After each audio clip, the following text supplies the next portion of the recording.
বিশ্বনবী সাল্লাল্লাহু আলাইহি ওয়াসাল্লাম 3 দিন অনাহারে পেটে কাপড় বাঁধা রইল।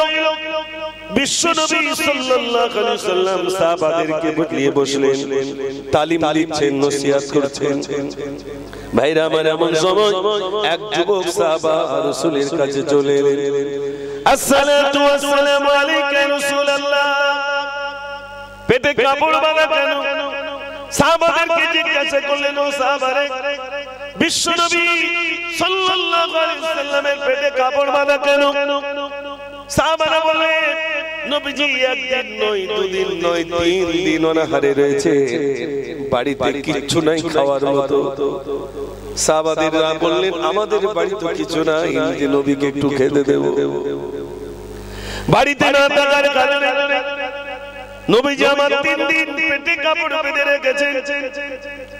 ক্ষুধা ক্ষুধার যন্ত্রণায় পেটে কাপড় বেঁধে রেখে দিয়েছে।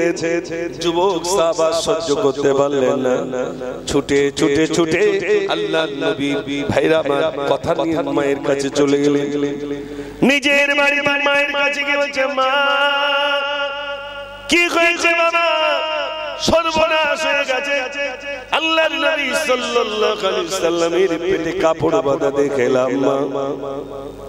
নবীর পেটে কাপড় বাঁধা দেখে সহ্য করতে পারছে না মা। আমাদের বাড়িতে কি কিছু খাদ্য আছে? কিছু খাদ্য আছে মা? মা বললেন, বাবা ছেলে, খাদ্য তো বাড়িতে একজনের মতো সব খাওয়া দাওয়া হয়ে গেল। অল্প কিছু খাদ্য খাড়িতে পড়ে রয়েছে। তুই এক কাজ কর, তাড়াতাড়ি গিয়ে আল্লাহর নবীকে একটু আমন্ত্রণ করে নিয়ে আয়। ছুটে ছুটে চলে গেল নবীর দরবারে। আসসালাতু ওয়াসসালামু আলাইকা ইয়া রাসূলুল্লাহ, আসসালাতু ওয়াসসালামু আলাইকা ইয়া হাবিবাল্লাহ। আপনার পেটে কাপড় বাঁধা দেখে সহ্য করতে পারি না, আমি ছুটে ছুটে বাড়িতে গিয়েছিলাম। আমার মা জননী আপনার কথা শুনে আপনাকে একটু দাওয়াত করেছেন, চলুন আমাদের বাড়িতে একটু খাওয়া দাওয়া করবে। বিশ্বনবী সাল্লাল্লাহু আলাইহি ওয়াসাল্লাম বললেন, সাহাবারে, তুমি আমাকে দাওয়াত দিতে এসেছো, ও আমার সাহাবা, তোমার দাওয়াত আমি গ্রহণ করব। তবে শোনো, আমি একা যাব না, আমার 80 জন সাহাবাদেরকে সঙ্গে নিয়ে যাব। বাড়ি কজনের খাদ্য ভাই? একজনের। নবীজি নিয়ে যাচ্ছেন কজন? 80 জন। যুবকের হাত ধরে বিশ্বনবী সাল্লাল্লাহু আলাইহি ওয়াসাল্লাম বলেন, যুবকরে, তুমি আমাকে দাওয়াত দিতে এসেছো, তবে তোমার দাওয়াতে আমি একা যাব না, বসো, বরং আমার 80 জন সাহাবাদেরকে সঙ্গে নিয়ে যাব। 80 জন সাহাবাদেরকে সঙ্গে নিয়ে যাবেন। যুবকের হাতটি ধরে রাখলেন। ভাইরা আমার, এরপরে বাড়ির ধারে পর্যন্ত 80 জন সাহাবাদেরকে সঙ্গে নিয়ে গেলেন। 80 জন সঙ্গী সাথীদেরকে নিয়ে দাওয়াত গ্রহণ করতে যাচ্ছেন। যিনি দাওয়াত করেছেন বলল, সর্বনাশ হয়ে গেল, বাড়িতে তো একজনের মতো খাদ্য আছে। বিশ্বনবী সাল্লাল্লাহু আলাইহি ওয়াসাল্লাম 80 জনকে নিয়ে যাবে। এবার আমার উপায় কি? ঘরের দরজার সামনে গিয়ে যুবককে হাত ছেড়ে দিয়ে বলছে, যাও তোমার মাকে গিয়ে বলো আল্লাহর নবী তশরিফ রেখেছে। ঘরের ভিতরে প্রবেশ করলেন। মা, সর্বনাশ হয়ে গেল মা, কি হয়েছে বাবা? আল্লাহর নবী সাল্লাল্লাহু আলাইহি ওয়াসাল্লামকে দাওয়াত করতে গিয়েছিলাম, নবীজি একা আসেননি, বরং 80 জনকে সঙ্গে নিয়ে এসেছেন। একজনের মতো খাদ্য, নবীজি 80 জনকে নিয়ে এসেছেন। বাড়িতে কান্না পড়ে গেল। আল্লাহ রাসূলের সঙ্গে যদি বেয়াদবি হয়ে যায়, আনতাহবাতা আমালুকুম, সমস্ত আমল বরবাদ হয়ে যাবে। রাসূলের সঙ্গে যদি বেয়াদবি হয়ে যায়, মহান আল্লাহ রাব্বুল আলামিন অসন্তুষ্ট হয়ে যাবে। কি করা যায়? বাড়িতে কান্নার রোল পড়ে গেল। ভাইরা আমার, এমন সময় সাহাবা বাড়ি থেকে এসে আমার রাসূলের কদমে লুটিয়ে পড়লেন, ইয়া রাসূলুল্লাহ, বেয়াদবি মাফ করুন, বেয়াদবি মাফ করুন। ইয়া রাসূলুল্লাহ, হাবিবাল্লাহ, বেয়াদবি মাফ করুন। আপনার পেটে কাপড় বাঁধা দেখে আমার ছেলে সহ্য করতে পারি না, আমার ছেলে সহ্য করতে পারে নাই, ছুটে গিয়ে আপনাকে দাওয়াত করে এসেছে ইয়া রাসূলুল্লাহ। বাড়িতে একজনের মতো খাদ্য, আপনি 80 জন কিনেছেন, কেমন করে খেতে দেব? নবীজি বললেন সাহাবারে, এটাই তোমার ভিতরে টেনশন হচ্ছে নাকি ইয়া রাসূলুল্লাহ? বিশ্ব নবী সাল্লাল্লাহু আলাইহি ওয়াসাল্লাম বললেন সাহাবারে, যে পাত্রে খাদ্য রয়েছে পাত্রটা নিয়ে এসো। পাত্রটা আনলেন বিশ্ব নবী সাল্লাল্লাহু আলাইহি ওয়াসাল্লাম। এবার ডানার পর একটা খাদ্যের উপরে রাখলেন, খাদ্যের উপরে রেখে সাহাবাদেরকে বললেন, ওরে আমার সাহাবারে, তোমরা চারজন করে এসে আমার আঙ্গুলের ফাঁকা থেকে খাওয়া শুরু করো। চারজন করে এসে আঙ্গুলের ফাঁকা থেকে খাওয়া শুরু হয়ে গেল। রাসূল খাদ্যের উপরে হাত রেখেছে, চারজন করে এসে আঙ্গুলের ফাঁকা থেকে খাওয়া শুরু হয়ে গেল। চারজন খেতে খেতে 80 জনের খাওয়া হয়ে গেল। নবীজি বললেন সাহাবারে, আর কত জনের খাদ্য রয়েছে বলো? সাহাবা হুজুর বলছেন ইয়া রাসূলুল্লাহ, যতটুকু খাদ্য দিয়েছিলাম ততটুকু খাদ্য এখনো পর্যন্ত মজুদ রয়েছে। একটু জোরে বলুন না সুবহানাল্লাহ। আজ আমরা মনে করি মেহমান আসলে বলি কম পড়ে যাবে না। যে বাড়িতে কুটুম আসে না ও বাড়িতে বরকত হয় না। একটু ঢিলে কুলিয়ে দাও। যে বাড়িতে কুটুম আসে না ও বাড়িতে বরকত হয় না। যে বাড়িতে কুটুম আসবে, মেহমান আসবে, ও বাড়িতে আল্লাহর তরফ থেকে বরকত এসে যাবে। এখন বলুন, আপনারা বলুন, খেতে দেওয়ার মালিক কে? আল্লাহ। আল্লাহ মুসা নবীকে বললেন, মুসা তুমি যাও ইসলামের দাওয়াত দিতে যাও। মুসা নবী বললেন, আল্লাহ ছাগল আমার ভেড়াগুলোকে খেতে দেবে কে? আল্লাহ রাব্বুল আলামিন বললেন, মুসা তোমার হাতে ওটা কি? মুসা নবী বললেন, কলা কি আসা, এটা আমার লাঠি। আল্লাহ রাব্বুল আলামিন বললেন, মুসা তোমার হাতে যে লাঠিটা রয়েছে ওই লাঠিটা দিয়ে পাথরের উপর আঘাত করো।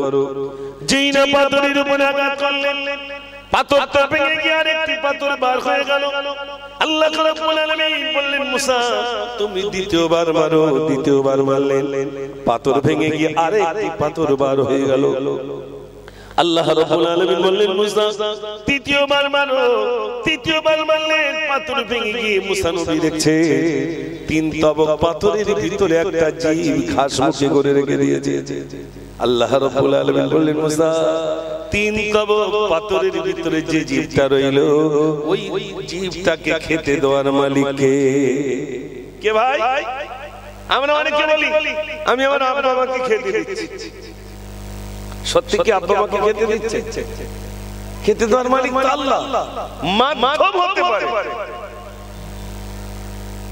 আল্লাহ বলছেন, আমি আল্লাহ হুয়া রাজ্জাকুল কুওয়াতিল মাতিন। আল্লাহ সুবহানাহু ওয়া তাআলা রুজি বন্টনকারী।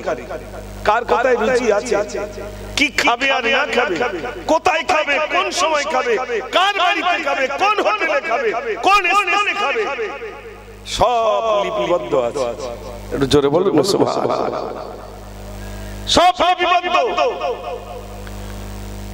আপনার আমার বাড়িতে আজকের দিনে যে সমস্ত মেহমান এসেছেন, মেহমানদেরকে প্যার করবেন, নিজের পাশে বসে খাওয়াবেন, খুব মহব্বত করে খাওয়াবেন। যত বেশি মহব্বত করে খাওয়াবেন মহান রব্বুল আলামিন তত খুশি হয়ে যাবে। রাসূল নিজে কখনো একা খেতেন না, যখন যা খেতেন সাহাবাদেরকে সঙ্গে নিয়ে খেতেন। একটু জোরে বলুন না সুবহানাল্লাহ।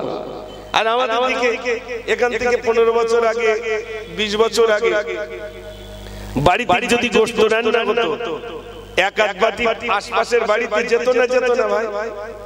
এটা হাওনে বলেন যেত। এখন আর যায়? এখন আর বাটি যায় না, বলে সব নিজে খাবো। আপনার বাড়িতে গোশত রান্না হচ্ছে, পাশের বাড়িতে একটা বাচ্চা নাকি খুশবু পেয়েছে, তার মাকে বলছে, মা ওদের বাড়ি না গোশত রান্না হচ্ছে। আর খুশবু যায় না ভাই? খুশবু কি ধরে রাখতে পারবে? না। ও পাশের বাড়ি একজন ছোট্ট বাচ্চা, চমা ওদের বাড়িতে গোশত রান্না হচ্ছে, তা আমাদের একটু নিয়ে আসবে না? বিশ্বনবী সাল্লাল্লাহু আলাইহি ওয়াসাল্লাম বলেছেন, তুমি যখন তোমার বাড়িতে কিছু রান্না করবে তখন মেহমানদেরকে নিয়ে খাবে, মেহমানদেরকে নিয়ে খাবে।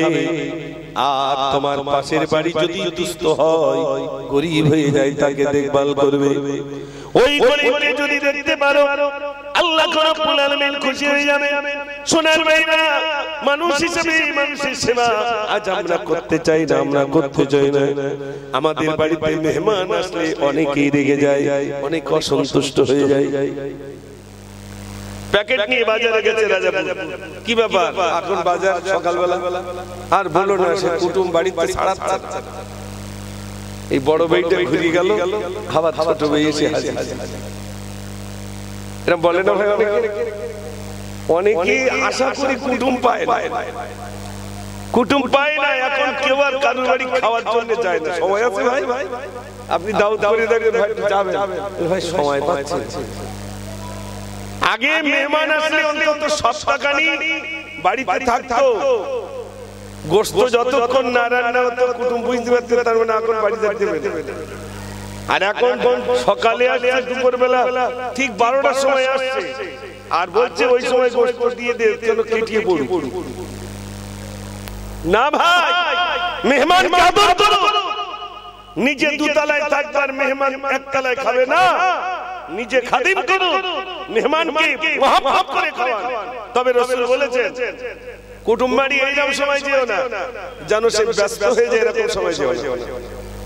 রাসূল বলেছেন, যখন কোন আত্মীয়র বাড়িতে যাবে, যখন কোন কারোর বাড়িতে তুমি যাবে, দুপুরবেলা খাওয়ার জন্য যাবে, এমন সময় যাবে যেন সে বেচারি রান্না করার সুযোগ পায়। বুঝতে পারছেন? হঠাৎ দুপুরবেলা আসলে সে তো টেনশন করবে, এটা ওই মেহমান, এই মেহমানকে কষ্ট দিয়েছে। রাসূল বলছে এরকম করো না। কেমন রাসূল দেখে কোনটা বলে যায়নি, সব কিছু তিনি পুঙ্খানুপুঙ্খানু বলে গেছেন, আর নিজে কর্মে তা পরিণত করে দেখিয়ে দিয়ে গেছেন। যারা বলুন সুবহানাল্লাহ। আজকে আমার আলোচনা হবে মেহমান, শুধু মেহমান নিয়ে আলোচনা হবে। যদিও অল্প সময়, আমি আপনাদের এই এখানে আসি এই রাজাপুরে শুধুমাত্র বরকতান। আমার 12 বছর হয়ে গেছে আসা, 12 বছর হয়ে গেছে আসা। আমি এরকম মিলাদে চান্স পেতাম না, ওই গজল বলতে হতো, তার মানে 2 দিন হতো, প্রথম দিনে টমাও করে বাড়ি চলে যেতে। আমি এরকম সময় চান্স পেতাম না, কিন্তু এই তৃতীয় দিনে শেষ দিনে চান্স পেয়েছি, মানে এটা আমার ভাগ্যের ব্যাপার। কমিটি বলল না মুজাফফর ভাইকে লাস্টে রাখতে হবে। আর বিশেষ করে পলাশ ভাই তো প্রতি বছর আলহামদুলিল্লাহ আমার গিয়ে নিজে দাওয়াত দিয়েছে। আজ এসেছি তাদের মহব্বতে, খুব ভালো লাগছে, কারণ অনেক মেহমান এসেছেন, আপনাদের এই সুন্দর বসার ব্যবস্থা রেখেছেন। কর্তৃপক্ষ আমি সকলের কাছে অনুরোধ করব, ভাই আপনার বাড়িতে না থেকে সব পাক মাহফিলে চলে আসুন। এখন আপনারা বলুন, তাহলে খেতে দেওয়ার মালিক কে? একটু জোরে বলেন। আল্লাহ। কোথায় রুজি আছে কেউ জানেন? এই এখন আছেন, রাজাপুরী রুজি হবে কি না হবে আল্লাহ ভালো জানেন। ভাইরা, আল্লাহ রাব্বুল আলামিন বলেন, আমি রুজি বন্টন করি বান্দারে। তুমি যখন তোমার মায়ের গর্ভে ছিলে, তোমার নারীর সঙ্গে তোমার মায়ের নারীটা আমি যুক্ত করে দিয়েছিলাম। আমি যদি মনে করতাম তোমার গাল দিয়ে খাবো, আমি গাল দিয়ে খাওয়াতে পারতাম, কিন্তু রে আমার বান্দারে, আমি গাল দিয়ে খাওয়াই না। কেন খাওয়াই নাই? আমার বান্দার জবানটাকে আমি পবিত্র করে রেখে দেব, পবিত্র করে রাখবো। আমি না পাক কিছু খাওয়াবো না। আল্লাহ রাব্বুল আলামিন বলেন, আমার বান্দার জবান থেকে আমি খাওয়াই না, মায়ের নারী দিয়ে সন্তানের নারী যুক্ত করে দিয়ে আমি রব্বুল আলামিন তাকে খাইয়ে দিলাম। জোরে বলুন না সুবহানাল্লাহ। ও সোনার ভাইরা, সন্তান ভূমিষ্ঠ হবে, দুনিয়া তার বাপ খাদ্য মজুদ করে রাখে নাই। স্ত্রীর পেটে সন্তান, বাপ কিন্তু আগে থেকে খাদ্য মজুদ করে রাখে নাই। রেখেছে নাকি ভাই? বাচ্চা জন্ম হবে, আগে থেকে কি খাদ্য রেখেছে রাখে নাই? আল্লাহ রাব্বুল আলামিন বলেন, ওরে আমার বান্দা, তুমি যখন জন্ম নেবে এই জন্ম নেওয়ার পূর্বে তোমার মায়ের বুকে আমি দুধ রেখে দিলাম 1 মাস 2 মাস আগে নয়, বরং জন্ম নেওয়ার 6 মাস আগে তোমার মায়ের বুকে আমি দুধ দিয়ে দিলাম। তুমি জন্ম নেবে দুধ খাবে 1-2 মাস আগে না, 6 মাস আগে দিলে। আল্লাহ রাব্বুল আলামিন বলে বান্দারে দুনিয়ার পেটার একটা চিত্র, ওই একটা চিত্র দিয়ে যদি তুমি দুধ পান করো তোমার গলায় আটকে যেতে পারে। আমি আল্লাহ তোমার মায়ের বুকে একটা চিত্র দেইনি, বরং আমি আল্লাহ কি দিলাম 32টা চিত্র দিয়ে আমি আল্লাহ তোমার দুধ খাওয়ার ব্যবস্থা করে দিলাম। এটা জোরে বলুন না সুবহানাল্লাহ। আল্লাহ কি দয়াবান, খাওয়ানোর জন্য কি ইন্তজাম করে দিলেন। ও ভাই আমার পৃথিবীতে একটু তাকিয়ে দেখেন, যা কিছু আল্লাহ তৈরি করেছেন সব আমাদের জন্য তৈরি করেছেন। কোনটা খাবে কোনটা খাবে না তাও আল্লাহ বলে দিলেন, ইন্নামা হারামা আলাইকুমুল মাইতাতা ওয়াদ-দামা ওয়া লাহমাল খিনজির। খিনজির মানে কি? এই মানেটা সবাই জানে, কনসেপ্ট আর মানে আর জানুক আর না জানুক এটা সবাই জানে। আল্লাহ রাব্বুল আলামিন বলে ইন্নামা হারামা আলাইকুমুল মাইতাতা ওয়াদ-দামা ওয়া লাহমাল খিনজির। আল্লাহ রাব্বুল আলামিন বলেন নিশ্চয়ই তোমার জন্য হারাম মৃত জিনিস খাওয়া হারাম, রক্ত খাওয়া হারাম, আর শুকর খাওয়া তোমাদের জন্য হারাম। মৃত জিনিস খাওয়া নিষেধ করেছে, রক্ত খাওয়া নিষেধ করেছে। ভাইরা আমার শুকর খাওয়া আল্লাহ রাব্বুল আলামিন নিষেধ করলেন, এগুলো তোমরা বর্জন করো। সোনার ভাইরা আমার, আল্লাহ রাব্বুল আলামিন কি খাবেন তা আল্লাহ রাব্বুল আলামিন বলে দিলেন কি কি খাবে। ও সোনার ভাইরা আমার, পৃথিবীতে যত পশু পাখি আছে তাদের খাওয়ার জন্য আল্লাহ রাব্বুল আলামিন এক ধরনের দাঁত দিয়ে রেখে দিয়েছেন, এক ধরনের দাঁত। আপনারা বলুন, সিংহের কাছে যদি আপনি পালন শাক নিয়ে যান, সিংহ কি খাবে নাকি? খাবে ভাই? সিংহের দেখবেন এক ধরনের দাঁত, গোশত খাওয়া দাঁত। আবার যদি আপনি ছাগলের কাছে নিয়ে গিয়ে বলেন, ছাগল তোমার জন্য আমি একটু হরিণের গোশত এনেছি, আপনারা বলুন ছাগল কি খাবে নাকি? গরু খাবে নাকি? এরা খাবে না। আল্লাহ রাব্বুল আলামিন বলেন আমি সৃষ্টিকুলের সৃষ্টিজীব, সৃষ্টিকুলের সৃষ্টিকর্তা আমি আল্লাহ। ওই সৃষ্টিজীবগুলোকে আমি এক ধরনের দাঁত দিলাম, কাউকে সবজি খাওয়ার দাঁত দিলাম, কাউকে গোশত খাওয়ার দাঁত দিলাম। কিন্তু আমি আল্লাহ আমার বান্দাদেরকে আমি সবজি খাওয়ার শুধু দাঁত দেই নাই, আর শুধু গোশত খাওয়ার দাঁত দেই নাই। আমার বান্দাদেরকে আমি আল্লাহ সবজি খাওয়া গোশত খাওয়া উভয় দাঁতগুলো আমি আল্লাহ দিয়ে দিলাম। জোরে বলুন না সুবহানাল্লাহ। গোশত কেউ সামনে দেখায় না সাইড দেখায় ভাই? গোশত চিবা কি সামনে দে, ও তাতা ঠিক ধারে আনবে বলতে হবে। শুধুমাত্র মানুষকে আল্লাহ রাব্বুল আলামিন দুই ধরনের দাঁত দিয়েছেন, গোশত খাওয়া, সবজি খাওয়া। জোরে বলুন না সুবহানাল্লাহ। সব সৃষ্টিজীবীদেরকে এক ধরনের দাঁত দিয়েছেন। আল্লাহ রাব্বুল আলামিন আমাদেরকে সব থেকে সুন্দর করে তৈরি করেছেন। আল্লাহ রাব্বুল আলামিন আমাদেরকে তৈরি করেছেন, সব থেকে সুন্দর করে তৈরি করেছেন। ভাইরা আমার, কোরআন শরীফের ভিতরে আল্লাহ রাব্বুল আলামিন বলেন আর-রাহমানু আল্লামাল কুরআন খালাকাল ইনসানা আল্লামাহুল বায়ান। ও সোনার ভাইরা আমার, এই কোরআনের ভিতরে আল্লাহ রাব্বুল আলামিন কি সুন্দর করে বয়ান করলেন। আল্লাহ রাব্বুল আলামিন বলছেন আর-রহমান, আমি গোলাম রহমান, আমি গোলাম দয়াবান। আল্লাহর মতো দয়াবান, আল্লাহর মতো রহমান আর কেউ নাই, কেউ নাই। তিনি বলছেন আমি পৃথিবীতে যা কিছু তৈরি করলাম সব থেকে সুন্দর করে তৈরি করলাম মানুষকে। আল্লাহ রাব্বুল আলামিন আসমান তৈরি করলাম, বললাম কুন ফায়াকুন হয়ে গেল। জমিন তৈরি করলাম, বললাম কুন ফায়াকুন হয়ে যাও, হয়ে গেল।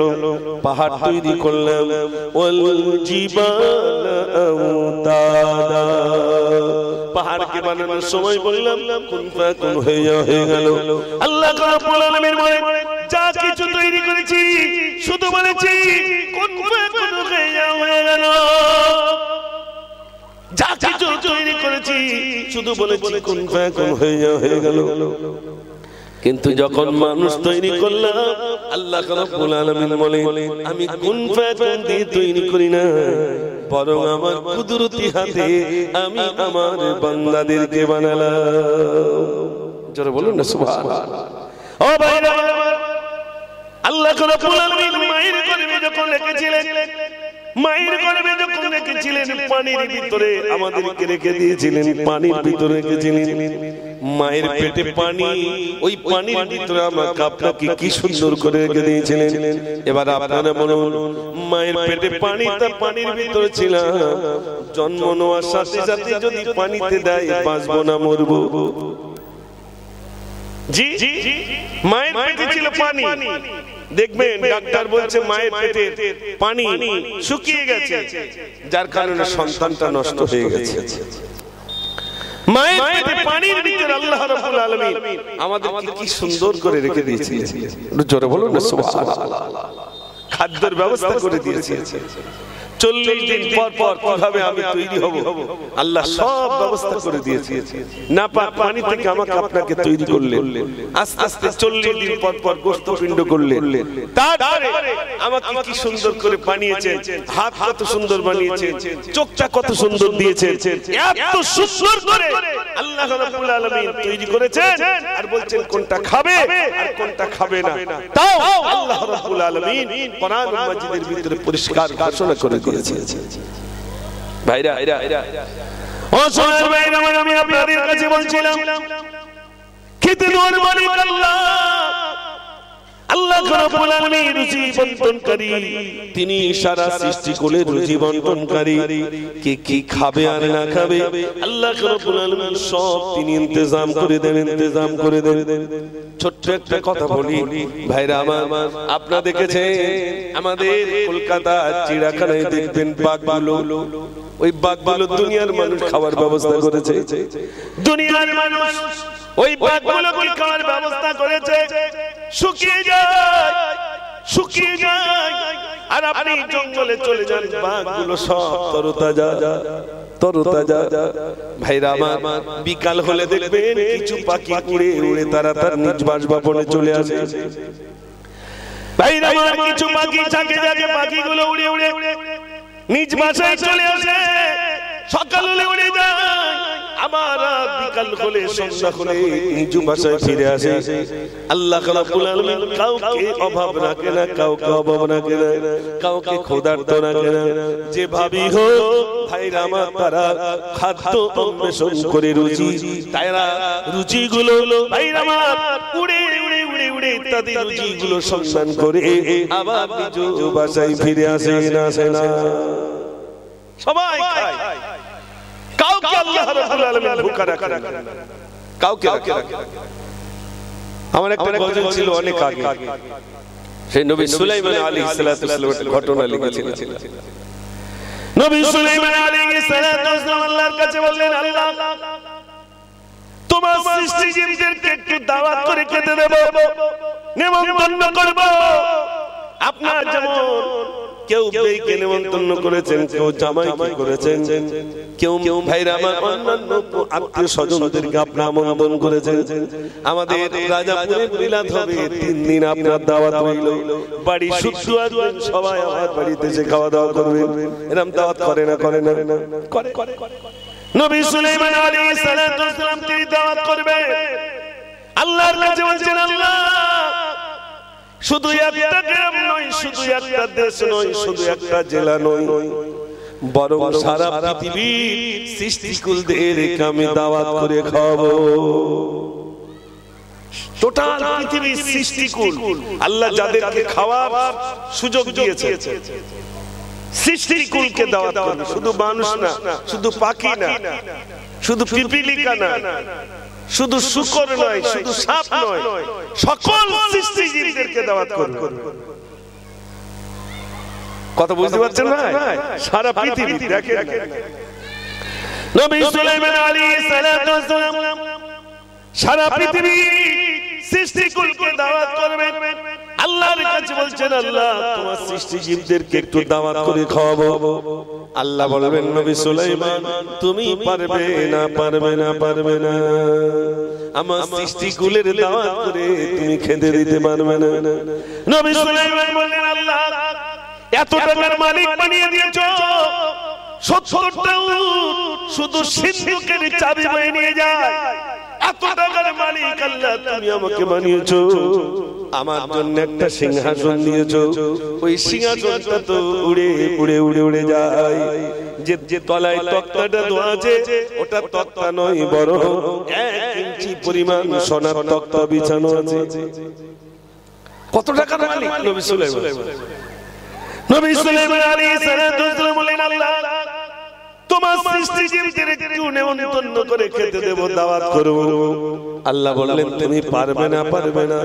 নবী সুলাইমান বললেন, আল্লাহ যদি আমি না পারি, একদিন না হয় দুপুর বেলা নইলে রাতের বেলা সুযোগ দাও।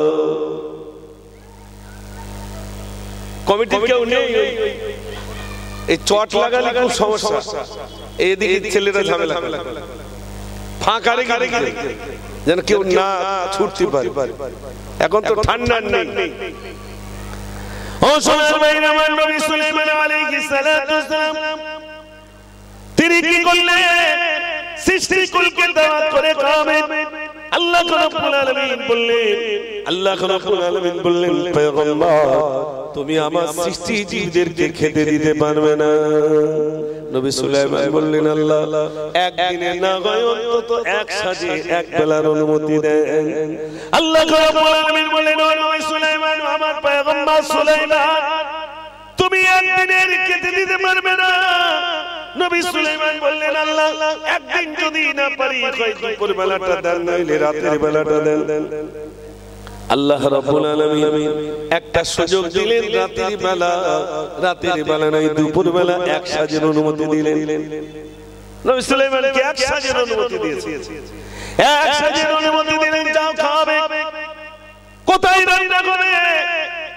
সারা সৃষ্টিজীবের, সারা সৃষ্টিকুলের দাওয়াত করেছেন নবী সুলাইমান। কোথায় রান্না হবে?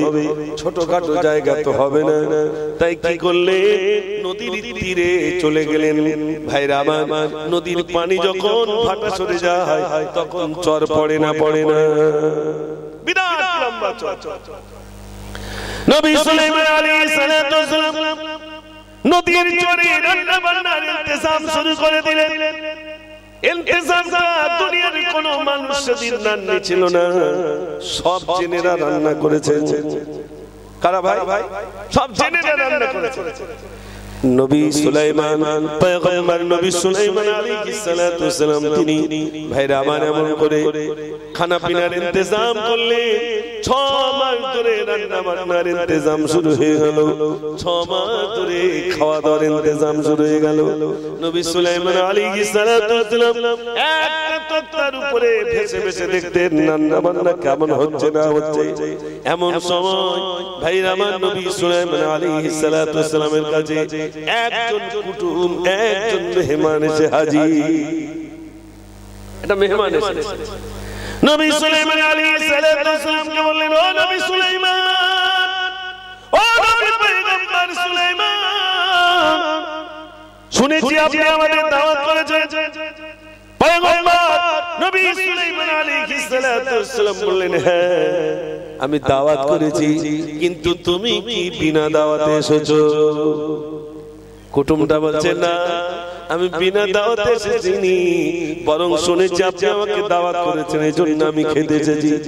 ও নবী পয়গম্বর সুলাইমান, ও পয়গম্বর সুলাইমান, আমার খুব খিদে পেয়েছে, তাড়াতাড়ি করে খেতে দেন, আমার পেটে বিরাট ক্ষুধা পেয়েছে, আপনি যেহেতু দাওয়াত করেছেন আমাকে খেতে দেন। মন দিয়ে শুনবেন ভাইরা আমার, নবী সুলাইমান আলাইহিস সালাতু ওয়াসসালাম এবার কি করলেন, ওই কুটুমটাকে বলছেন, কুটুম তোমার কি খুব খিদে পেয়েছে? হুজুর আমাকে খিদে পেয়েছে। বলে যাও তাড়াতাড়ি করে তুমি খাওয়া শুরু করে দাও। ভাইরা আমার, একজন কুটুম এলো, কুটুমটা কি করলো, 6 মাসের রান্না একে গালে খেয়ে বসে রইল। ক মাসের রান্না ভাই? 6 মাসের, 6 মাসের রান্না একে গালে খেয়ে বসে রইল। হাত দেন, সর্বনাশ, 6 মাস ধরে রান্না করলো, একটা কুটুম একে গালে খেয়ে নিল। নবী সুলাইমান আলাইহিস সালাতু ওয়াসসালাম, পয়গম্বর নবী সুলাইমান বললেন, ও মেহমান, 6 মাস ধরে রান্না করলাম, 6 মাস ধরে রান্না করলাম, সকল সৃষ্টি জীবদেরকে খেতে দেব, তুমি একা কি করে খেয়েছো? এই 6 মাসের রান্না তুমি কেমন করে খেলে বলো? 6 মাসের রান্না তুমি কি করে খেয়েছো? ভাই আমার, ওই কুটুমটা ছিল অন্য কিছু নয়, ওটা ছিল মাছ। ওটা কি ছিল ভাই? মাছ। আপনারা শোনেননি, জান্নাতীদের আল্লাহ রাব্বুল আলামিন একটা নাস্তা দেবেন। তা প্রথম জান্নাতে ঢুকলে আল্লাহ একটা নাস্তার ব্যবস্থা করবেন। তো সেই নাস্তাটা কি? রাসূল বলেছেন, বড় বড় মাছের কলিজাগুলো কালিয়া বানিয়ে জান্নাতীদের প্রথম নাস্তা দেওয়া হবে। জোরে বলুন না সুবহানাল্লাহ। এখন আমাদের এই জামাত আছে, তারা কলিজা কত বড়, কিন্তু আপনারা ইউটিউবে দেখেছেন ক্রেন নিয়ে, তারপরে আপনার জিসিবি দিয়ে মাছগুলো তুলতে হচ্ছে, কত বড় বড় মাছ। আল্লাহ রাব্বুল আলামিন ভাইরা আপনাদের কাছে নবী সুলাইমান আলাইহিস সালাতু ওয়াসসালাম পয়গম্বর আল্লাহর কাছে দোয়া চান। কুটুমটাকে এবার ডেকে বলছেন, কুটুম 6 মাস ধরে রান্না করলাম, তুমি এক গালে কেমনে করে 6 মাসের রান্না খেয়ে নিলে বলো? কুটুমটা তখন বলছে, ও নবী সুলাইমান আল্লাহর পয়গম্বর, ও নবী সুলাইমান আল্লাহর পয়গম্বর, তুমি খেতে দিয়েছো এক লোকমা, তুমি খেতে দিয়েছো এক লোকমা, অমন খাদ্য আমার আল্লাহ, আমার আল্লাহ, আমার প্রভু একবার নয়, দুইবার নয়, প্রতিদিন আমার আল্লাহ 3 বার করে আমাকে খাওয়ায়। একটু জোরে বলুন না সুবহানাল্লাহ। তুমি এক লোকমা খেতে দিয়েছো, অমন খাদ্য আমার আল্লাহ প্রতিদিন 3 বার করে খেতে দেন।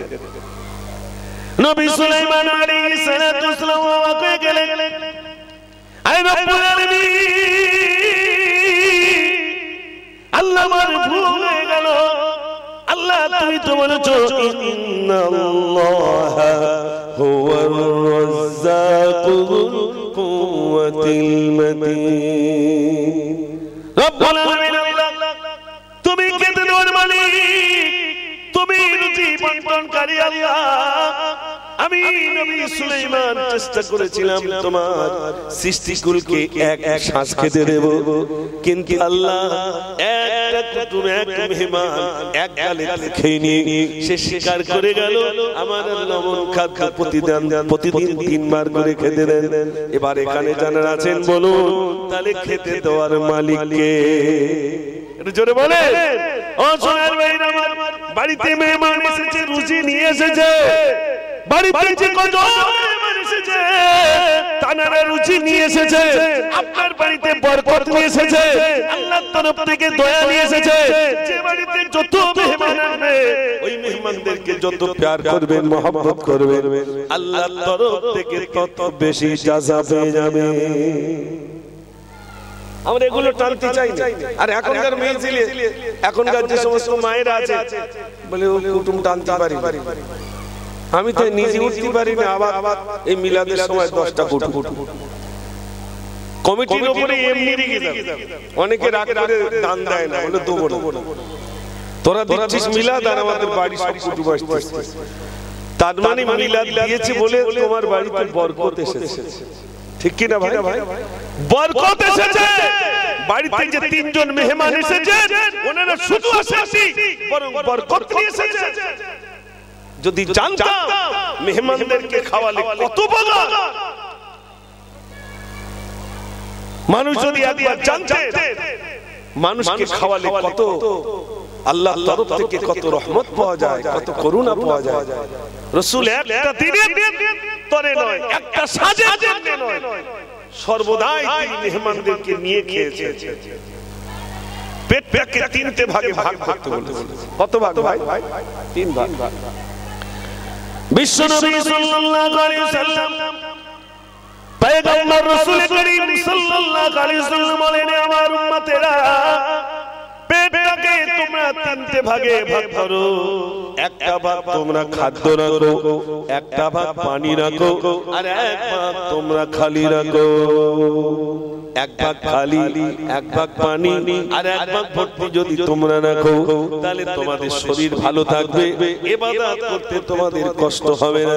এখানে আপনারা জানা আছেন, এবার বলুন, কাল যদি কলমা কানি হয়, সকাল 10টা থেকে যদি খাওয়া দাওয়ার ইন্তজাম হয়, এখন বলুন কলমা কানিতে দাওয়াত পেলাম, আমাদের পেট তিন ভাগ থাকবে না গলা পর্যন্ত হবে? তখন বলবে ভাই ঝোল বাঁধতে একটু হাত দেখে দে, কায়দা করে ঝোল বলবে হাত দেখে দে। ও ভাই আমাদের একটা অভ্যাস আছে, কলমা কানির দাওয়াত পেলাম, বিয়ে বাড়ির দাওয়াত পেলাম, যে কোনো দাওয়াত পেলাম, মেহমানকে জিজ্ঞাসা করছেন বাড়িওয়ালা সাহেবের দাওয়াত, তিনি জিজ্ঞাসা করছেন ভাই রান্না ভালো হয়েছে তো? আহা, আমি তখন বলতে শুরু করলাম ভাই সব হয়েছে ভালো, কিন্তু ঝাল একটু কড়া হয়ে গেছে। বলে না বলে ভাই আমার সকলকে লাইন দিয়ে খেতে দিচ্ছে, পার্টি যাচ্ছে, জিজ্ঞাসা করছে ভাই সব কি রান্না বান্না ঠিক আছে, পরিবেশনের কোনো ত্রুটি হয়নি তো? সঙ্গে সঙ্গে একজন বলছে ভাই সব হয়েছে ভালো, তোমার খাদিমদারে সর্বনাশ করেছে।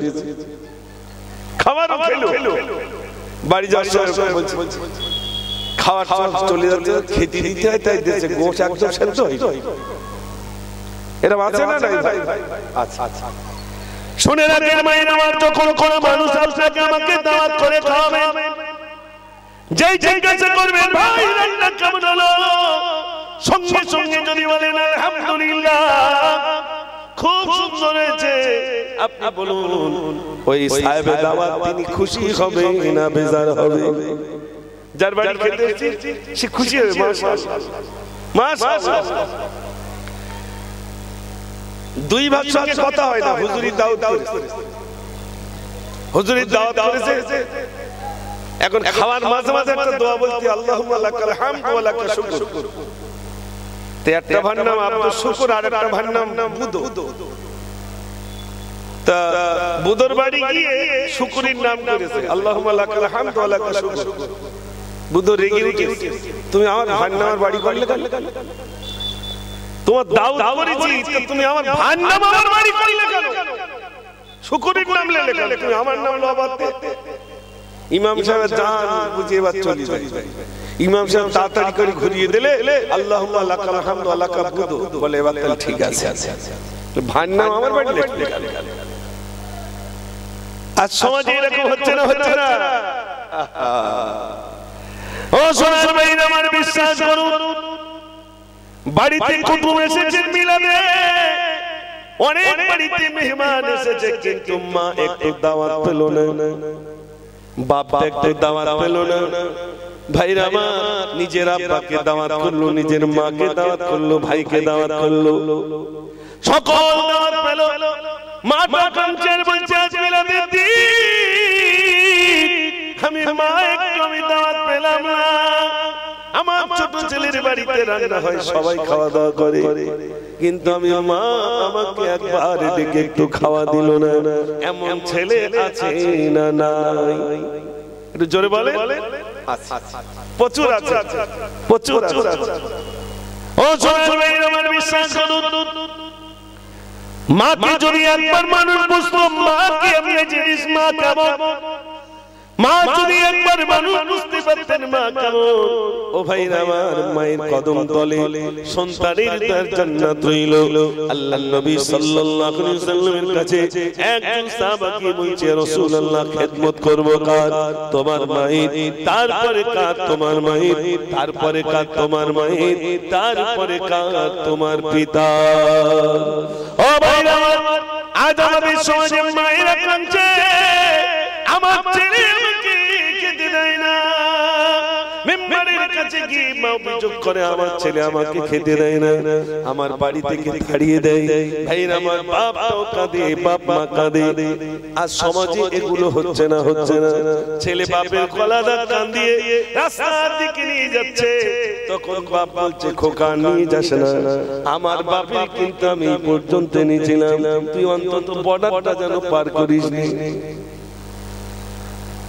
বুঝতে পারেন? ছেলে বাপের গলা ধাক্কা দিয়ে নিয়ে যাচ্ছে, তা বাপ বলছে, খোকা আর আল্লে যাস না। বলছে কেন? বলে আমার বাপের গলা ধাক্কা দিয়ে এই পর্যন্ত এনেছিল, অন্তত বর্ডার পর্যন্ত রাখ। যিনি যেমন করবেন তার অবস্থাটা ঠিক তেমনি হচ্ছে না, হচ্ছে না ভাই। ও ভাই আমার, বাড়িতে মেহমান বাড়ি করাচ্ছেন না, মেহমান এসেছেন বাড়িতে, মেহমানকে মেহমান বলে মনে করে না, মেহমানের সেবা করে না। বিশ্বাস করুন, মেহমানকে সেবা করুন। বাড়িতে যে মেহমান এসেছেন, কুটুম এসেছেন, তাকে প্যার করুন। আল্লাহ রাসূল সাল্লাল্লাহু আলাইহি ওয়াসাল্লাম বিনা মেহমানে খেতেন না। তাই আমি মুজাফফর আপনাদের কাছে আজ সুন্দর জলসা এসে আমি শুধু এতটুকু বার্তা দেব, প্রত্যেকের বাড়িতে কুটুম আছে, ছেলে বলেন মেয়ে বলেন, অর্থাৎ মহিলা মেহমান রয়েছে, পুরুষ মেহমান রয়েছে, তাদেরকে যত্ন করে খেতে দেন। মহান রব্বুল আলামিন তিনি খুশি হয়ে যাবে। আজ আর গজল বললাম না, কষ্ট পেয়েছেন নাকি আপনারা? যাওয়ার সময় একটা বলে যাবো, আর মিনিট 2 আছে, জি একটা বলে যাই। মায়ের কদম চুমে নিলে খোদাই রকম হতো, মায়ের কদম চুমে নিলে খোদাই রকম হতো।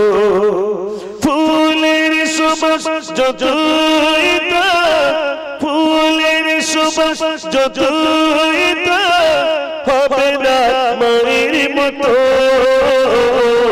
মায়ের কদম চুমে নিলে খোদাই রকম হতো, মায়ের কদম চুমে নিলে খোদাই রকম হতো। জান্নাত পেতে যদি চাও, দিও না মাকে বাতা, করবে দারুণ যন্ত্রণা, মায়ে দিলে গাতা। কোথায় গেলে পাবো বলো, কোথায় গেলে পাবো বলো, আমার মায়ের মতো। মায়ের কদম চুমে নিলে খোদাই রকম হতো। নিজ মরাতে একা একা, নিজ মরাতে একা একা, ভাবি মায়ের কথা। শত পেও দেয়নি কোনো ব্যথা, আমার মায়ের মতো মা, আমার মায়ের মতো মা যদি পাওয়া যেত।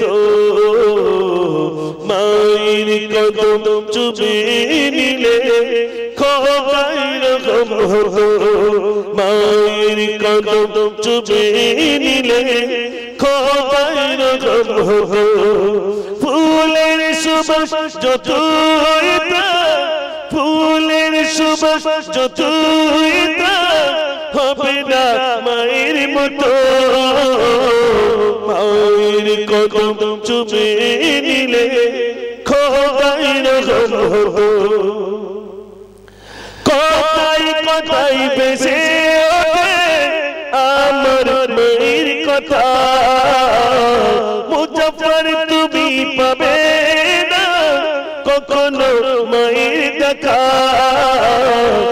জান্নাতি ঘুম জান্নাতি ঘুম দিও আমাকে জান্নাতি ঘুম দিও আমাকে মাসুম শিশুর মতো মায়ের কদম চুমে দিলে খোদাই রকম হতো ফুলের সুবাস যতই ফুলের সুবাস যতই হবে না মায়ের মতো মায়ের কদম চুমে দিলে খোদাই রকম হতো একবার আওয়াজ দেন নারে তাকবীর সবাই মিলে দেন নারে তাকবীর মা যাদের আছে প্যার করবেন mohabbat করবেন এই মিলাদে অনেক মা বলো সুযোগ পায়নি ছেলের বাড়ি যাওয়ার চান্স পায়নি হাতে এখানে পেয়েছে বড় দুঃখের কথা বলছে আমাদের দিকে সিস্টেম দেখেন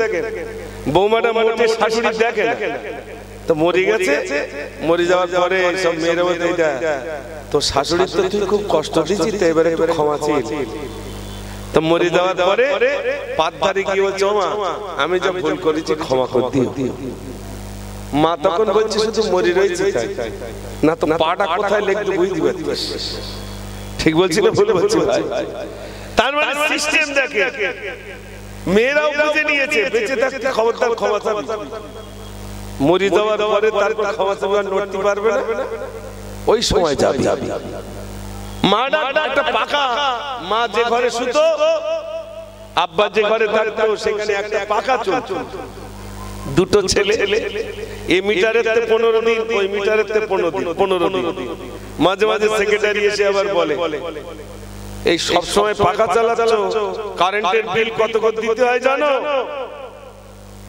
সেক্রেটারি বলে না সেক্রেটারি বলে বুঝতে পারছো তো বাবা সর্বনাশ হয়ে যাচ্ছে সর্বনাশ হয়ে যাচ্ছে আর মরে গেছে বাপের তাড়াতাড়ি ফোন করে বলছে আব্বা আমার শ্বশুর বলো করোনায় মরেছে খবরদার এসো যদি আসো আমরা তো সেই দুতলাতে নিচে লাফিয়ে যা পারে গ্রামের লোক করব বলতে যাচ্ছে না তাই আমি গোপনে গোপনে তোমার কাছে বলি যদি আসো তো 3-4টে মার্কস করিস সেই বেই দুই বেই এক জায়গায় ভাত খেত সে বেই আর ধারে আসে না 3-4টে মার্কস করে দূরে থেকে টাকা চাড়ে আড়ে যদি ওই ঘোড়াটি উড়ে এসে আমার ধরে তো আমি তো শেষ ও ভাই কেউ কারণ হবে না ও ছেলেও হবে না ও মেয়ে হবে না কেউ হবে না ইন্নামা আমওয়ালুকুম ওয়া আওলাদুকুম ফিতনা ধন সম্পদ সন্তান সন্ততি সব ফিতনার কারণ ভাই আমার আলোচনায় কি ব্যথা পেয়েছে হয়তো একটু কুটুমির পক্ষে বলেছি দুটো একটা লোক হয়তো দেখো তো এই কুটুমির পক্ষে বলি কিন্তু আজ বর্তমান কেউ কারোর বাড়ি যেতে চায় না সময় নেই যাদের বাড়িতে এসেছেন যে সমস্ত মেহমান তাদের ধন্য হওয়া দরকার যে আমার বাড়িতে মেহমান এসেছে আলহামদুলিল্লাহ ঠিক কি না ভাই এটা ধন্য হওয়া দরকার আর মল্লি আর খানিক মেহমান আসবে আপনাদের দিকে বলুন মানুষ মরে গেলি পুরুষ মানুষ বেশি আসে না মহিলারা বেশি আসে পুরি সব আমাদের ডাইরি ভাগ নেই আমরা তখন বলি দেখো আমি তো যেতে পারবো না তা মুজাফফর মরে গেছে আমার কাছে যাও মিলাদে আসতে তো তুমি একটু যাও তাহলে আমি একলা যাব তাহলে কেন একটা টোটো ভাড়া করে দিচ্ছি যাও টোটো ভাড়া করে দিলে চাচি মেয়ের এক গাড়ি লেলে একসঙ্গে গেল তা মনে হচ্ছে যেন সব বেবাড়ি যাচ্ছে মৃত্যু বাড়ি তো যাচ্ছে না সব বিয়ে বাড়ি যাচ্ছে যদিও আসলো এসে দাঁড়াবে না টোটো করে এ বাড়ি ও বাড়ি এই যখন বুগা বাড়িতে একটু ঘুরে যায় না তো খারাপ বলবে আবার কিছু মহিলারা দেখতে বলে এই মেয়েটা দেখতে ভালো না দেখতে আমার ছেলের সঙ্গে বেঁধে দেওয়া যায় ওদিক বলে মুজাফফর মরি পড়ি রয়েছে আর এনারে মেয়ে দেখা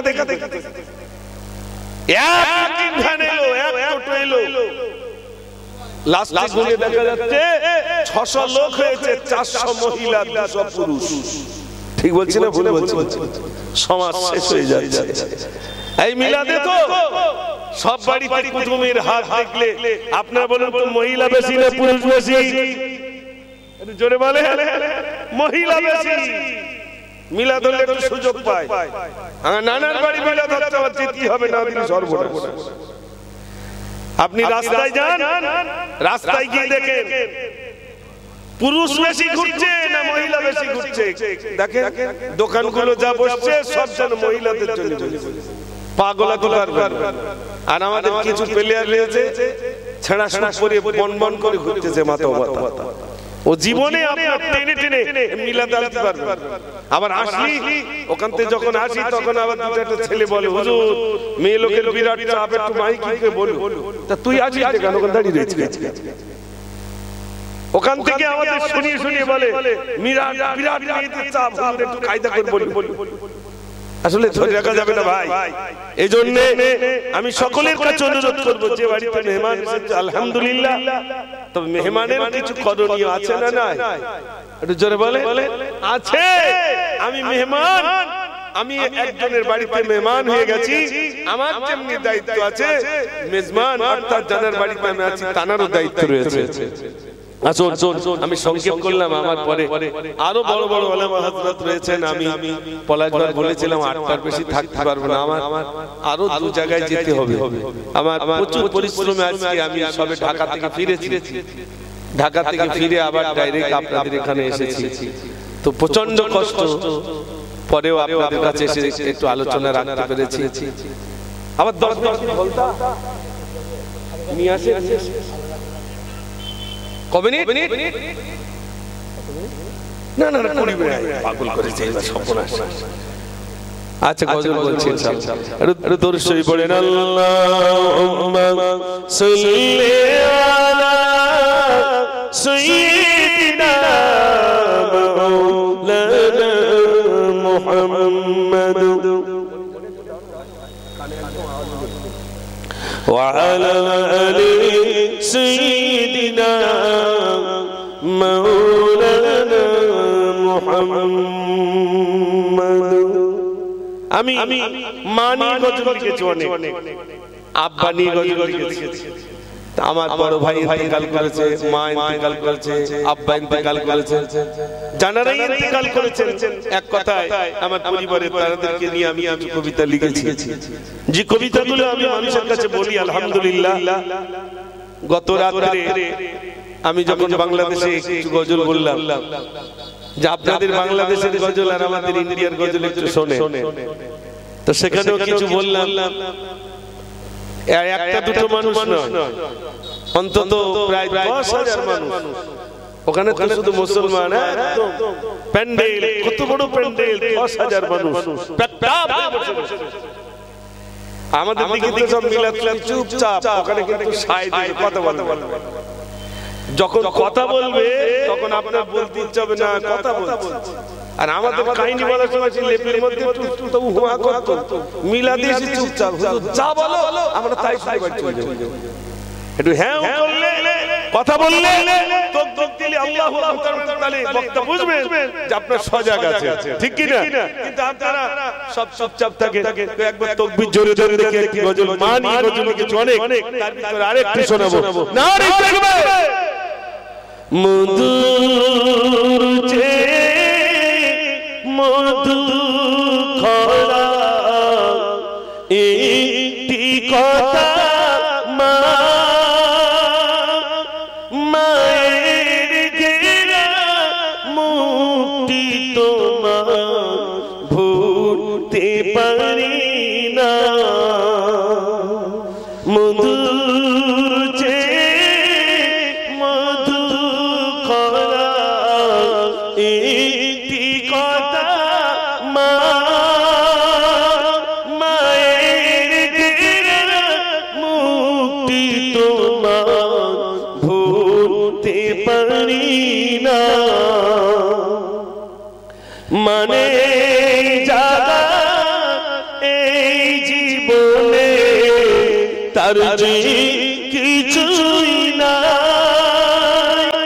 মায়ের মতো স্নেহ আদর আর কি আছে মলিন আকাশ মলয় বাতাস পাখি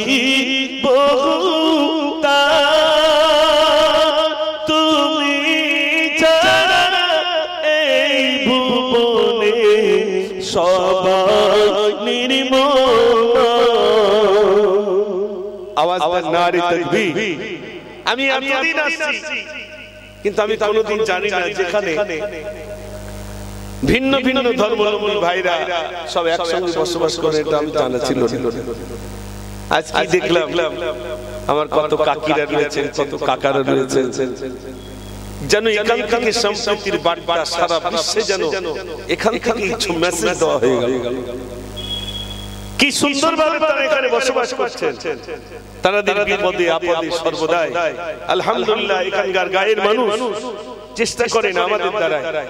সংখ্যালঘুরা রাসূল বলেছেন যেখানে সংখ্যাগুরু রয়েছে তাদের দ্বারা যেন সংখ্যালঘুরা কোনো কষ্ট না পায়। বড় মনে করেন এইখানে মুসলমান বেশি, তাহলে সংখ্যাগুরু আমার অন্যান্য ধর্মাবলম্বী যারা রয়েছে তারা সংখ্যালঘু কম, অতএব তাদেরকে তারা যেন আমাদের দ্বারা কোনো কষ্ট না পায়, আমাদের চলায় আমাদের বলায় আমাদের দ্বারাই যেন কোনো কষ্ট না পায়। রাসূল নিষেধ করেছেন তাদেরকে প্যার করতে হবে, মহব্বত করতে হবে, ভালোবাসতে হবে। তাই আমার কবিতার ভিতরে আমি এই মেসেজটা দিয়েছি। আপনার ভিন্ন ভিন্ন স্কুলে যখন প্রোগ্রাম হয় তখন এই স্কুলে গিয়ে ম্যাডামরা থাকেন, স্যাররা থাকেন, কত হিন্দু টিচার যারা থাকেন, স্যাররা থাকেন, তা দেখেন এই মৌলভী সাহেবরা এরা কি বলে। আমি একটা সম্প্রীতির কবিতা লিখেছিলাম। ভারতবাসী ভারতবাসী ভারতবাসী গো, ভারতবাসী ভারতবাসী ভারতবাসী গো, ভারতবাসী ভারতবাসী ভারতবাসী গো, ভারতবাসী ভারতবাসী ভারতবাসী গো, সম্প্রীতির পতাকাজি আমরা তুলিব, আমরা তুলিব, আমরা তুলিব, ভারতবাসী ভারতবাসী ভারতবাসী গো, ভারতবাসী ভারতবাসী ভারতবাসী গো, ভারতবাসী ভারতবাসী ভারতবাসী গো, ভারতবাসী ভারতবাসী ভারতবাসী গো। ক্ষুদিরামের আশফাকুল্লাহর বলিদানের দেশ, রবীন্দ্রনাথের নজরুলের জন্মভূমির দেশ, ক্ষুদিরামের আশফাকুল্লাহর বলিদানের দেশ, রবীন্দ্রনাথের নজরুলের জন্মভূমির দেশ। সাম্প্রদায়িক শিকলখানি ছিঁড়ে ফেলিব, ছিঁড়ে ফেলিব, ছিঁড়ে ফেলিব, ভারতবাসী ভারতবাসী ভারতবাসী গো, ভারতবাসী ভারতবাসী ভারতবাসী গো, ভারতবাসী ভারতবাসী ভারতবাসী গো, ভারতবাসী ভারতবাসী ভারতবাসী গো। একদিকে তিন মন্দির আছে থাকবে যে মসজিদ, মন্দিরতে ঘন্টা বাজে শুনবো যে তাকবীর। একদিকে তিন মন্দির আছে থাকবে যে মসজিদ, মন্দিরতে ঘন্টা বাজে শুনবো যে তাকবীর। মুখে মারত গলতি শপথ নেব, শপথ নেব, শপথ নেব, ভারতবাসী ভারতবাসী ভারতবাসী গো, ভারতবাসী ভারতবাসী ভারতবাসী গো, ভারতবাসী ভারতবাসী ভারতবাসী গো, ভারতবাসী ভারতবাসী ভারতবাসী গো। একবার আওয়াজ দেন নারে তাকবীর। আমি গজল বলে একরকম ছেড়ে দিয়েছি, কারণ আমার দাড়ি চুল পেকে গেছে, মাথা চুল পেকে গেছে, আর কত। তারপরে একটা প্রতিষ্ঠান চালাতে হচ্ছে আলহামদুলিল্লাহ, যে প্রতিষ্ঠানে এই পর্যন্ত 110 জন ছাত্র আছে, 6 জন শিক্ষক আছে, 2 জন বাবুর্চি আছে। এই মিলাদ করে গেলে আপনারা একটা অর্থ দেন, এই টাকাগুলো নিয়ে কি করি দেখে আসবে। আলহামদুলিল্লাহ শিক্ষকদের বেতন থেকে শুরু করে বাচ্চাদের খাওয়া থেকে শুরু করে বহু কিছু দায়িত্ব এই অযোগ্য গুনাহগারের উপরে রয়েছে। তারপরে আমার নিজস্ব জায়গার উপরে, যে জায়গাটি বর্তমান মূল্য প্রায় 40 লাখ টাকার অধিক, সেই জায়গায় আলহামদুলিল্লাহ বালিকা মাদ্রাসা হচ্ছে, যার ভিত্তি স্থাপন হবে আপনার 18 ফেব্রুয়ারি। আপনার দোয়া করবেন। আমি গুনাহগার আপনাদের খিদমতে আসি, প্রতি বছর কম বেশি আলোচনা রাখি। আগে এখানে এই 12 বছর হচ্ছে আমি সে সময় গজল বলার উদ্দেশ্যে আসতাম, পলাশ ভাইরা আমাকে বলতেন, আলহামদুলিল্লাহ আসলাম। সেই সেই যে শুরু হলো আজ পর্যন্ত কম বেশি এই রাজাপুর যুবক ভাইদের সঙ্গে বাবাজিদের সঙ্গে আমার একটা অন্তরের সম্পর্ক রয়ে গেছে। আমি আপনাদের কাছে একটা দাওয়াত দিয়ে যাই, আগামী 8 ও 9 ফাল্গুন আমার এই ছোট্ট মাদ্রাসার ইসালে সওয়াব যদি সম্ভব হয় কোন যুবক ভাই যদি যেতে চান যাবেন। আমি আপনাদের জন্য একটা সুব্যবস্থা রাখি।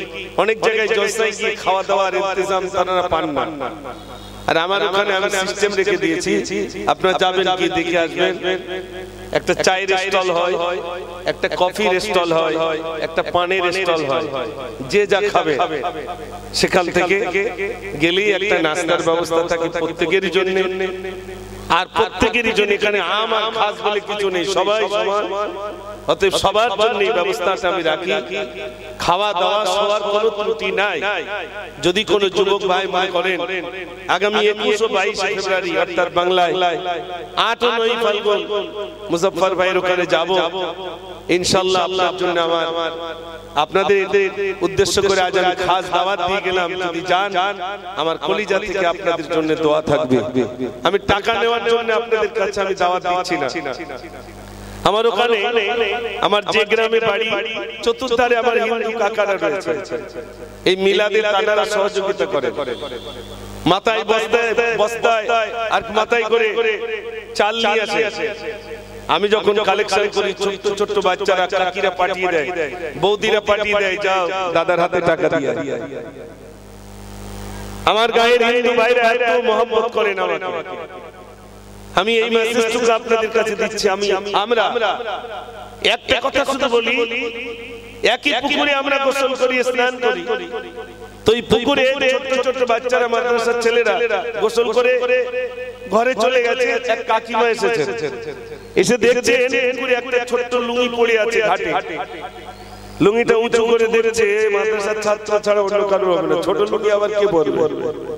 তাড়াতাড়ি ধুয়ে ওই লুঙ্গিটা সুন্দর করে ধুয়ে মেলে দিয়েছে। আমি যাচ্ছি মাদ্রাসায়, আমাকে বলছে কাকিমা খোকা, আমি বলেন যে তোমার এই ছাত্র কেউ মনে লুঙ্গি ফেলে গিয়েছিল, আমি লুঙ্গিটা ধুয়ে আর সুন্দর করে ওখানে মেলে দিয়েছি। তাহলে ভালোবাসে না বাসে না ভাই? কাকিরা ভালোবাসে, আমাদেরও ভালোবাসা দেখাতে হয়েছে। মাদ্রাসার এই পিছনের পাঁচিল থেকে নিয়ে পিছনে সব আমার কাকারা রয়েছে। এই মিলাদের তার জন্য আলাদা প্যান্ডেলের ব্যবস্থা করতে হয়। তারা আদর করে বলেন আমাদের খেতে দিতে হবে, আমি খেতেও দিই। এইরকম একটি জায়গায় আপনাদের যাওয়ার জন্য আমি অনুরোধ করছি, যাবেন। আলহামদুলিল্লাহ আমার গায়ের হিন্দু ভাইরা পর্যন্ত আপনাদের সেবায় তারা নিয়োজিত। ইনশাআল্লাহ দেখে আসবেন যে আমরা কিভাবে হিন্দু আর মুসলিমদের ভিতরে কি সুন্দর ভ্রাতৃত্ব বন্ধন আমরা মিলে মিশে রয়েছি।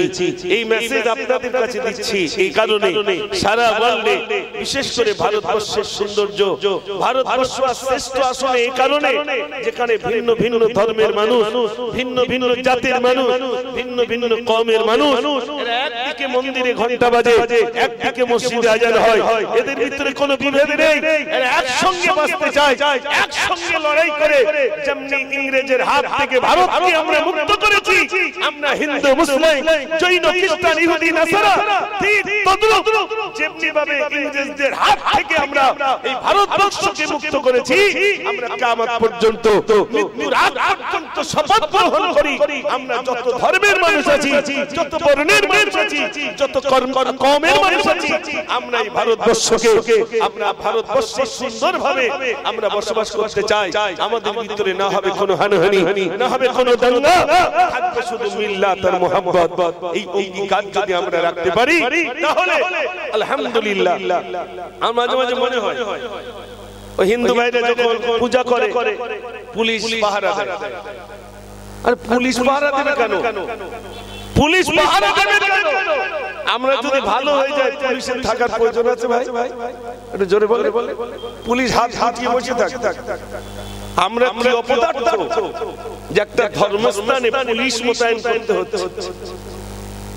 একটি ধর্মস্থানে আমার হিন্দু ভাইদের ধর্মশালায় সেখানে পুলিশ মোতায়েন করতে হচ্ছে, আমাদের লজ্জা ছাড়া অন্য কিছু নেই। এই জন্য ভাই আমরা শপথ গ্রহণ করি এই ভারতবর্ষে আমরা সর্বধর্মের মানুষ মিলে মিশে মহব্বতের সহিত বসবাস করতে চাই। যেমনি নিজে শপথ গ্রহণ করব, পরবর্তী প্রজন্মদের এই শপথ বাক্য পাঠ করিয়ে আমরা যদি এই ভারত থেকে বিদায় হতে পারি, তাহলে আলহামদুলিল্লাহ পরবর্তী প্রজন্মদের ভিতরে এই মিল্লাত আর মহব্বত থেকে যাবে ইনশাআল্লাহ। নইলে আগামী দিনে আমাদের হিন্দু আর মুসলিমদের ভিতরে, শিখ ইসাইদের ভিতরে, নাসাইদের সঙ্গে আমাদেরকে একটা অশুভ শক্তি বিরাজ করছে, যারা আমাদেরকে ভিন্ন পথের পথিক বানাতে চায়, যারা আমাদেরকে ভাইরা আমার হিন্দু আর মুসলিম এই দুটো ভাগে ভাগ করতে চায়। আমরা ভাগ হতে চাই না, আমরা যেমনি একসঙ্গে ভারতকে মুক্ত করেছি, আমরা একসঙ্গে ভারতবর্ষে থাকতে চাই ইনশাআল্লাহ। এইটুকু বলে আজকের অনুষ্ঠান থেকে আমি বিদায় হব ইনশাআল্লাহ। আমার জন্য দোয়া করবেন, আর এই কমিটি ভাইদের জন্য দোয়া করবেন। তাদের এই প্রচেষ্টা, এই 3 দিন ব্যাপী এই সুন্দর ইন্তজাম আল্লাহ রাব্বুল আলামিন যেন কবুল করে নেন। বিশেষ করে যে সমস্ত কমিটি ভাইরা আছেন তার ভিতরে অন্যতম আমার খুব মহব্বতের আমার এই পলাশ ভাই, আলহামদুলিল্লাহ তার মানব সেবা, মানব প্রেমী, তার অন্তরের ভিতরে ছোট্টবেলা থেকে মানুষের সেবায় যে আপনার সময়টুকু ব্যয় করে, নিজের জীবন দিয়ে, আপনার রক্ত দিয়ে মানুষের সেবার পিছনে যে নিয়োজিত হয়েছে, আর অঙ্গীকারবদ্ধ মানুষের সেবা করে যাব। মনে রাখবেন, যে মানুষের প্রতি করুণা করে না, আল্লাহ রাব্বুল আলামিন তার প্রতি করুণা করে না। যে মানুষের প্রতি দয়া করে না, আল্লাহ রাব্বুল আলামিন তার প্রতি দয়া করে না। এটা রাসূলের হাদিস। অতএব আমরা মানুষের উপরে দয়া করব, মহব্বত করব, ভালোবাসব, করুণা করব, তবে আল্লাহ রাব্বুল আলামিন আমাদের উপরে করুণা করবেন, দয়া করবেন। আমার পরে অন্যান্য বক্তা আছেন, আমার অনেক দূরে যেতে হবে, একটু ফোন করতেন, আমার অনেক দূরে যেতে হবে, আধ ঘন্টা মাইনাস হয়ে গেল, একটু জোরে আওয়াজ দেন। নারে তাকবীর। আমি লিখেছিলাম, বাপের সেবা মায়ের সেবা করে আমার মন, তাদের দোয়া পাওয়ার তোরে সারাটি জীবন। বাপের সেবা মায়ের সেবা করে আমার মন, তাদের দোয়া পাওয়ার তোরে সারাটি জীবন। বাপের পায়ে মায়ের পায়ে বেহেশত যে আমার, তাদের চোখে খুশির ঝলক আমি খুশবাগান, ওদের ঠোঁটে মিষ্টি হাসি হীরের দুটি মন, ওদের মন খুশি হলে আল্লাহ রাজি হয়। বাপের সেবা মায়ের সেবা করে আমার মন, তাদের দোয়া পাওয়ার তোরে সারাটি জীবন। চাকরি করি, ব্যবসা করি, হই ইঞ্জিনিয়ার, ডাক্তার করি না তো যত বেশি রোজগার, যতই বড় ভাবি নিজেকে নই বড় বাপ মা, তাদের কাছে ছোট সোনা সেদিনকার।